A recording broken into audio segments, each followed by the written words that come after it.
Eu, Isadora, vi minha vida virar de cabeça para baixo quando tinha apenas 10 anos. Naquela época, morávamos em uma casa alugada, eu, minha mãe e meu pai, Tom. Sonhar com uma casa própria era um assunto recorrente nas conversas durante o jantar, mas isso foi antes de tudo desandar. Então, aconteceu, minha mãe faleceu. Foi como se o coração da nossa família fosse arrancado. Mas parece que o coração do meu pai se curou rápido demais. Foi quando Olivia entrou na vida do meu pai. Ela trouxe uma tempestade desde o primeiro dia. Desde o começo, Olivia deixou claro que eu não fazia parte dos planos dela. Pai, por que a Olivia sempre mexe nas minhas coisas? Perguntei uma noite, tentando manter a calma. Minhas roupas tinham sido descoloridas acidentalmente e meus pratos favoritos estavam estranhamente salgados ultimamente. Isadora, você precisa parar com esse absurdo. A voz do meu pai era dura, um tom ao qual eu não estava acostumada antes de Olivia aparecer. Olivia está tentando o melhor dela. Você está imaginando coisas, ele disse. Mas eu não estava. Protestei, mas o olhar do meu pai me fez silenciar.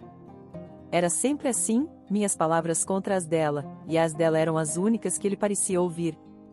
Olivia tinha uma maneira de se fazer de vítima, sempre. Não sei do que você está falando, Isadora. Talvez você só não esteja acostumada a ter mais alguém na casa, ela dizia com uma preocupação falsa que não me enganava, mas enganava meu pai. Eu juro que ela faz de propósito, eu dizia, aos prantos.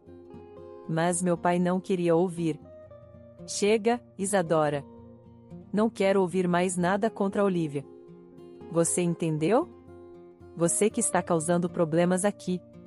Continue assim e haverá consequências, ele retrucava, perdendo a paciência comigo. Era como falar com uma parede de tijolos, só que essa parede costumava me cobrir à noite e ler histórias para mim. As coisas ficaram tão ruins que pensei em falar com a vovó sobre isso, mas me acovardei. Ela amava tanto meu pai e contar como ele estava agindo agora, como ele estava escolhendo Olivia em vez de mim, partiria o coração dela. Então, guardei tudo para mim, esperando que talvez melhorasse, que o pai visse a verdadeira face de Olivia. Mas isso nunca aconteceu. Os pequenos acidentes de Olivia se tornaram meu terror diário, roupas arruinadas, comida estragada e o mínimo dos meus protestos se transformava na Terceira Guerra Mundial em casa. Pai, olha o que aconteceu com meu jeans. Mostrei a ele um dia, segurando um par de jeans que parecia ter tido um encontro direto com água sanitária. Parece que você não está cuidando das suas coisas, Isadora. Talvez se você fosse mais responsável, essas coisas não aconteceriam, ele disse, como se não fosse nada, enquanto Olivia sorria por trás dele. Era uma batalha perdida. Meu pai parecia não me ouvir, como se minhas palavras fossem insignificantes. Dói, sabe? Perceber que o pai super-herói que eu admirava quando cresci agora estava definitivamente do lado dos vilões. Minhas queixas, meus sentimentos, não significavam nada para ele mais. Olivia tinha torcido nosso mundo ao redor do dedo dela, e eu era a única que parecia perceber. Assim começou a história da minha família despedaçada. Uma história de perda, não só da minha mãe, mas do pai que eu pensei conhecer. É uma história que nunca pensei que teria que contar, mas aqui estamos. E acredite, isso é só o começo de viver com meu pai. E viver com a Olivia era como estar preso em um pesadelo sem fim. Desde o momento em que ela entrou em nossas vidas, as coisas pioraram. Mas não era apenas a constante diminuição e sabotagem que me afetava, era a lealdade cega do meu pai por ela. Rapidamente percebi que reclamar para o meu pai era tão inútil quanto conversar com uma parede. Toda vez que mencionava as artimanhas da Olivia, ele desconsiderava como se fosse nada, ou pior, me acusava de inventar coisas. Pare de tentar causar problemas, Isadora, ele dizia com uma voz fria. Então, aprendi a ficar calada e suportar sozinha a crueldade da Olivia, mas não era fácil, especialmente quando cada dia parecia uma batalha pela sobrevivência na minha própria casa. O único alívio vinha quando a vovó visitava. Ela morava em outra cidade, então suas visitas eram raras, mas preciosas. Sempre que ela estava por perto, Olivia se transformava em outra pessoa, toda sorrisos, cozinhando muito e me vestindo com as roupas mais chiques, como se eu fosse uma princesa. Meu estômago revirava ao vê-la agindo de maneira doce, sabendo a verdade. A Olivia não é uma graça, vovó dizia, seus olhos brilhando de afeto. Eu forçava um sorriso, concordando, mesmo me sentindo mal. Ah, ela é alguma coisa, eu murmurava, tentando ignorar o ressentimento que crescia dentro de mim. Mas, longe dos olhos da vovó, Olivia era uma história completamente diferente. Ela passava de doce a gelada num piscar de olhos, suas palavras eram como adagas direcionadas ao meu coração. E meu pai? Ele não via nada, cegado pelo encanto de Olivia. Aqui, Tom, trouxe um dinheiro para Isadora, vovó dizia, entregando a meu pai um envelope cheio de dinheiro. Mas adivinha quem nunca viu a cor desse dinheiro? Exatamente, eu. Meu pai e Olivia embolsavam o dinheiro mais rápido do que você pode dizer gananciosos, gastando em si mesmos enquanto eu me virava com os restos que me davam. Com o tempo, a crueldade de Olivia só piorou. Quando meu pai não estava olhando, ela me atacava, deixando marcas escondidas sob mangas compridas e sorrisos forçados. Tornei-me uma especialista em cobrir as evidências, escondendo os hematomas com roupas e maquiagem, como se fosse minha segunda natureza. Por que você sempre usa mangas compridas, Isadora? Meu pai perguntou um dia, me olhando com suspeita durante o café da manhã. Ah, é só o estilo que eu gosto, menti, rezando para que ele acreditasse. Ele resmungou em resposta, voltando ao seu jornal sem dizer mais nada, mas eu podia sentir o peso de sua decepção como um balão de chumbo no estômago. Os dias se arrastavam como um desastre em câmera lenta, cada um pior que o anterior. As crueldades de Olivia e a indiferença do meu pai me faziam sentir como se estivesse afundando em um mar de desespero. Mas o que eu não sabia era que o ponto de virada estava se aproximando, pronto para mudar as coisas de maneiras que eu nunca poderia imaginar. Era uma tarde escaldante, daquelas que até o ar parece pesado de tanto calor. Eu estava na minha carteira na escola, tentando focar na aula enquanto escondia os hematomas que Olivia havia deixado nos meus braços. Mas a senhora Thompson não era de deixar passar. Isadora, por que você está de mangas compridas com esse calor? Ela perguntou, franzindo a testa com preocupação. Eu me mexi desconfortavelmente na cadeira, procurando uma desculpa. Ah, eu fiquei com frio ontem à noite, eu gaguejei, esperando que ela não insistisse no assunto. Mas a senhora Thompson não estava convencida, nem por um segundo. Isadora, eu posso ver os hematomas. Você não pode continuar encobrindo quem está te machucando. Você precisa falar, ela disse. Meu coração disparou no peito enquanto eu buscava uma resposta.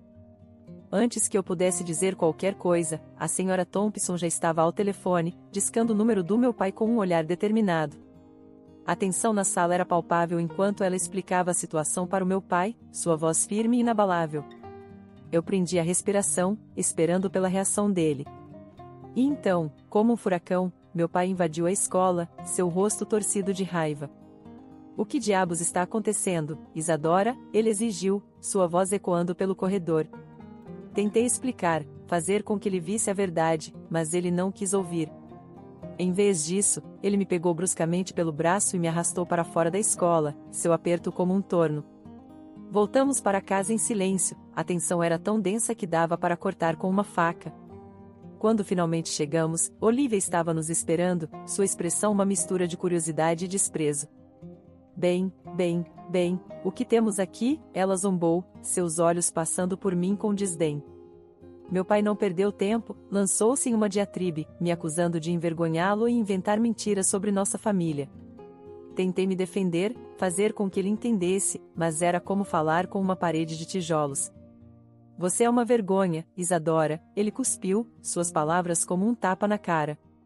Sozinha no meu quarto, com lágrimas escorrendo pelo rosto, eu percebi algo, não podia mais contar com eles.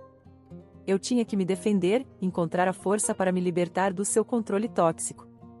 Depois de algumas horas trancada no meu quarto, meu pai veio bater à porta, seu tom incomumente calmo, mas ainda impregnado de uma frieza severa. Isadora, precisamos conversar. Agora. Hesitei, mas sabia que era melhor não deixá-lo esperando. Arrastando-me da cama, encontrei Olivia e meu pai sentados à mesa de jantar, suas expressões severas e nada acolhedoras. Sente-se, meu pai ordenou, apontando para a cadeira vazia à frente deles. Obedeci, meu coração afundando enquanto me preparava para o que viria a seguir. Meu pai pigarreou, seu olhar fixo em mim como se eu fosse algum tipo de réu em tribunal. Sua madrasta e eu estivemos conversando. Estamos cansados das suas histórias e acusações.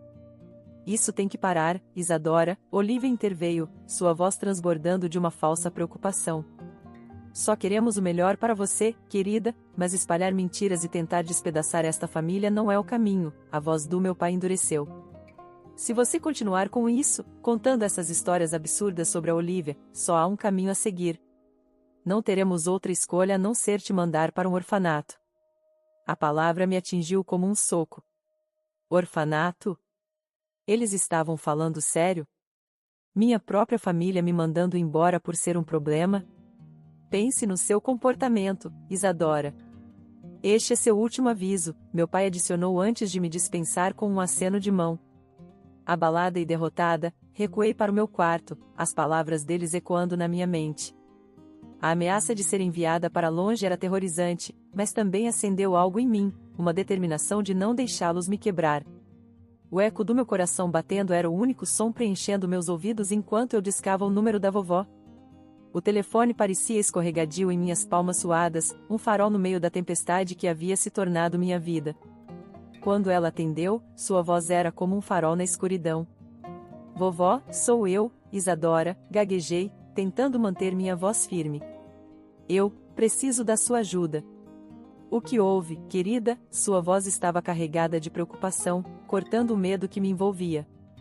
Através de soluços abafados, revelei a verdade da minha existência sob o teto do meu pai e da Olivia, os hematomas escondidos, as ameaças sussurradas, o plano deles de me descartar como um brinquedo indesejado para um orfanato. A resposta da vovó foi rápida e decisiva. Fique onde está, Isadora. Estou a caminho. Horas depois, ela estava à nossa porta. A presença da vovó dominava a sala como uma tempestade. Meu pai tentou bloquear seu caminho, inflando-se numa demonstração de autoridade que não havia conquistado. Você não pode simplesmente levá-la, mãe. Eu sou o pai dela, pelo amor de Deus. O olhar da vovó era de aço, inabalável. E você falhou com ela, Tom. Não vou deixá-lo destruir a vida dela. Olivia, sempre a serpente, tentou se infiltrar com seu veneno. Ela está inventando tudo, é só busca de atenção. Eu vi os hematomas, Olivia. Sua atuação não me engana, vovó retrucou, com um olhar que poderia congelar o inferno. A viagem para a casa da vovó foi silenciosa, um silêncio compartilhado que dizia muito. O alívio de escapar daquela casa era um bálsamo para minha alma, ainda que o medo do que estava por vir roesse as bordas da minha liberdade recém-encontrada. A casa da vovó era um contraste gritante com a frieza que eu tinha aprendido a associar com a família. Calor me envolveu, não apenas do fogo crepitante na lareira, mas do amor que parecia permear cada centímetro do espaço. Isadora, você está segura aqui. E sempre estará, vovó disse enquanto me entregava uma xícara de chá, seus olhos se suavizando. Não sei como agradecer, sussurrei, o calor da xícara se infiltrando em minhas mãos. Apenas seja você mesma, querida.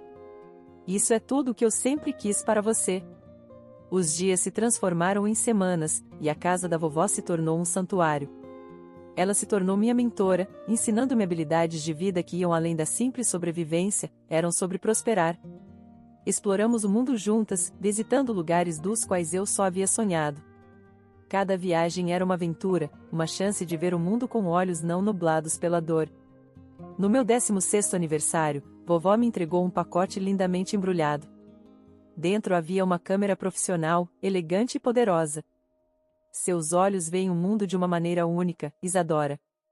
Capture isso, compartilhe, viva isso. A fotografia não era apenas um hobby, era uma linha de vida. Ela me deu propósito, um senso de identidade que eu havia perdido nas sombras do meu passado. Olha isso, vovó, eu diria, mostrando a ela as fotos que havia tirado. Cada imagem era um pedaço da minha alma, um passo na jornada de cura. Você tem um dom, Isadora. Nunca deixe isso ir, ela responderia, seu orgulho por mim brilhando mais forte do que qualquer flash de câmera. Eu havia passado tanto tempo sob os cuidados da vovó que quase havia esquecido a existência do meu pai e da madrasta. Eles nunca se deram ao trabalho de me ligar, verificar como eu estava, ou mesmo reconhecer meu aniversário ou feriados. E, verdade seja dita, eu não sentia falta deles nem um pouco. Vovó era tudo o que eu precisava, seu amor e apoio me sustentando até mesmo nos momentos mais sombrios. Mas, justo quando pensei que as coisas finalmente estavam melhorando, o destino tinha outros planos. Era uma manhã de outono nítida quando a vovó adoeceu. No início, parecia não ser mais do que um resfriado comum, mas, com o passar dos dias, sua condição piorou. A mulher vibrante que eu conhecia foi reduzida a uma sombra de si mesma, sua risada substituída por respirações trabalhosas e olhos cheios de dor. Fiz tudo o que pude para ajudá-la, buscando remédios, cozinhando suas refeições favoritas, mas era como tentar segurar a maré com as próprias mãos. O inevitável estava se aproximando a cada dia, e não havia nada que eu pudesse fazer para impedir. Uma noite, enquanto eu estava ao lado de sua cama, segurando sua mão frágil na minha, ela se virou para mim com um olhar de tristeza nos olhos. Isadora, há algo que preciso te dizer, ela disse, sua voz mal mais do que um sussurro. Me inclinei para mais perto, meu coração batendo forte no peito. O que é, vovó? Você pode me dizer qualquer coisa. Ela respirou fundo, seu aperto na minha mão se fortalecendo. Não vou estar por aqui por muito mais tempo, querida. Mas eu quero que você saiba que estou orgulhosa de você. Você se tornou uma mulher tão forte e independente, e sei que fará coisas incríveis. Lágrimas brotaram nos meus olhos enquanto eu apertava mais forte a mão dela. Não sei o que vou fazer sem você, vovó. Você sempre esteve lá para mim, na alegria e na tristeza. Ela sorriu fracamente, seus olhos transbordando de amor. Você sempre me terá no seu coração, Isadora. E lembre-se, você nunca está sozinha, desde que tem as memórias que compartilhamos. Aquela noite, enquanto eu estava deitada na cama, ouvindo o ritmo constante da respiração da vovó, não pude deixar de sentir um senso de perda me invadindo. Ela tinha sido meu âncora em um mar de incertezas, e agora eu estava à deriva mais uma vez, deixada para navegar pelas águas tempestuosas da vida sozinha. A perda da vovó deixou um vazio imenso no meu coração, um abismo de tristeza que ameaçava me engolir por completo. Sua ausência ecoava pelos corredores de sua casa, assombrando-me com lembranças de tempos mais felizes. Mas, no meio da dor, um senso de determinação ardia dentro de mim, como uma âmbar incandescente, me instigando a tomar controle do meu próprio destino. Enquanto eu estava ao lado do túmulo da vovó, cercada por flores murchas e rostos banhados em lágrimas, não conseguia acreditar que meu pai e Olivia tiveram a audácia de aparecer. A presença deles era como sal em uma ferida aberta, um lembrete doloroso do relacionamento fraturado que compartilhávamos. As palavras de Olivia cortavam o silêncio sombrio como uma faca, sua língua pingando veneno enquanto ela exigia que eu deixasse a casa da vovó. Meu maxilar se apertou de raiva, mas, por baixo da fúria, havia um vislumbre de diversão. Eles realmente achavam que podiam simplesmente entrar e reivindicar o que era meu por direito?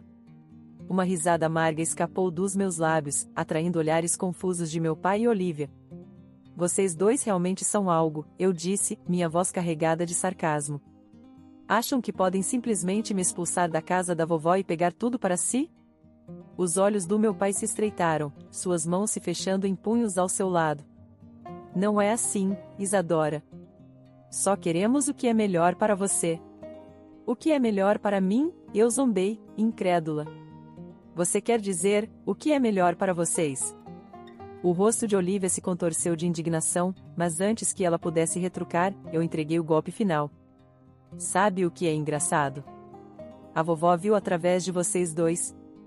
É por isso que ela deixou a casa e R$ 500 para mim. Mas o drama não terminou ali. A surpresa inicial do meu pai se transformou em alegria. Ele começou a gritar sobre como meu guardião, controlaria minha herança. Os olhos de Olivia brilhavam de antecipação enquanto ela falava sobre como gastariam meu dinheiro. Não pude deixar de rir da ignorância deles. Vocês dois realmente são cruéis, eu disse, balançando a cabeça. Acham que podem me controlar? Bem, adivinhem. Eu completei 18 anos há um mês. Eu estou no comando agora e vocês não vão ver um centavo. A cor drenou dos rostos deles enquanto a realidade de sua situação os atingia. As tentativas do meu pai de retomar o controle eram, na melhor das hipóteses, frágeis, seus protestos caindo em ouvidos surdos enquanto eu mantinha minha posição. Você não pode fazer isso conosco, Isadora, meu pai implorou, sua voz tingida de desespero. Encarei-o com uma resolução de aço. eu não estou fazendo nada com vocês. Vocês fizeram isso com vocês mesmos. E com isso, mostrei-lhes a porta, cortando os laços com eles de uma vez por todas. Enquanto eles se afastavam derrotados, senti uma sensação de libertação me lavar. Pela primeira vez na minha vida, eu estava verdadeiramente livre, livre de sua manipulação, livre de sua crueldade, livre para viver minha vida nos meus próprios termos. A casa parecia vazia, mas era um bom tipo de vazio, como uma tela em branco pronta para uma nova pintura. Eu sabia que tinha muito trabalho pela frente, mas, pela primeira vez, senti que estava verdadeiramente no controle da minha vida. Decidi começar do zero, renovar a casa e torná-la minha. A primeira ordem do dia era limpar todos os móveis antigos e repintar as paredes. Liguei para uma amiga, Jamie, que era habilidosa com reformas.